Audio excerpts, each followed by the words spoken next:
আসসালামু আলাইকুম এভরিওয়ান, আপনারা সবাই কেমন আছেন? আশা করি ভালো আছেন। আলহামদুলিল্লাহ, আমিও আপনাদের দয়ায় অনেক ভালো আছি। Welcome back to my channel. আজকে একটা নতুন ভিডিও স্বাগত। এইখানে দেখুন, আমি পুঁটি মাছ ভেজে নিছি সুন্দর করে। কিভাবে ভেজে নিলাম চলুন দেখুন। এগুলো আমি অফ ক্যামেরায় কুটে ধুয়ে রেডি করে নিচ্ছি।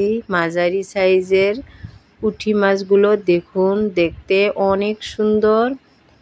এগুলো এবার আমি ভেজে নিব। কিভাবে ভেজে নেই দেখুন।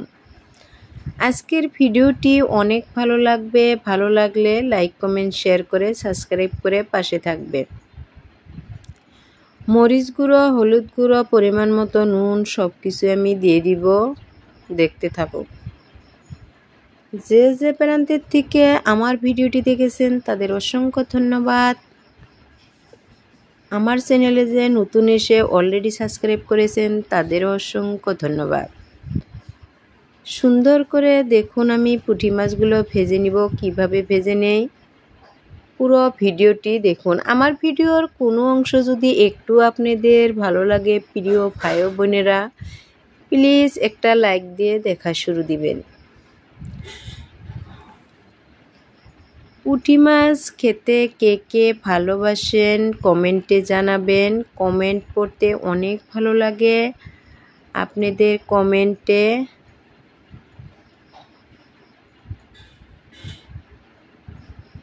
বলে দিবেন।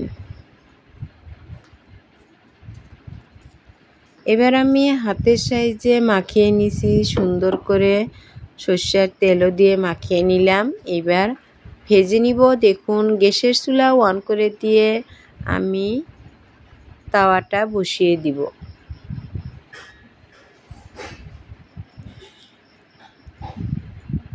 তাওয়া গরম হওয়ার পর সর্ষের তেল দিয়ে দিব। দেখুন, তেলও দিয়ে দিলাম। গরম হয়েছে তাওয়াটা। এবার আমি মাছগুলো দিয়ে দিব এর মধ্যে। দেখুন,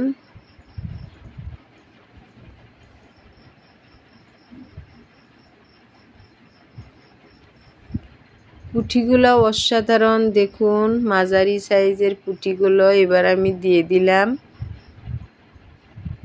ভালোভাবে ভেজে নিব।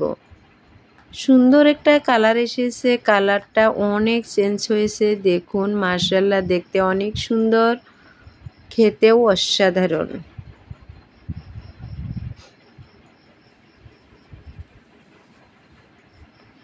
উল্টা পাল্টা করে মাছগুলো আমি লাল করে ভেজে নিচ্ছি। দেখুন, দুইবার করে ভেজে নিতে হবে। এবার আমি খাওয়ার পরিবেশনটাও করে নিব। গরম গরম ভাত আমি দিয়ে দিলাম। দেখুন, আজকের মেনু আপনাদের মাঝে শেয়ার করছি। আশা করি ভালো লাগবে। পুঁটি মাছগুলো আমি দিয়ে দিচ্ছি। যেহেতু গরম ভাতের টেস্টিটা অনেক বেশি হবে, ডাল তো কমন দিতেই হবে। ডালও আমি দিয়ে দিলাম।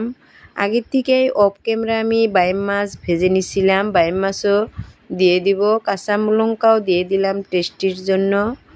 আজকে এগুলো দিয়ে পরিবেশন হবে। আশা করি ভিডিওটি ভালো লাগবে। আজকে এই পর্যন্তই। আবারও পরবর্তী নতুন নতুন ভিডিও নিয়ে আপনাদের মাঝে হাজির হব। সুস্থ থাকুন, ভালো থাকুন, আমার জন্য দোয়া করবেন। আল্লাহ হাফেজ।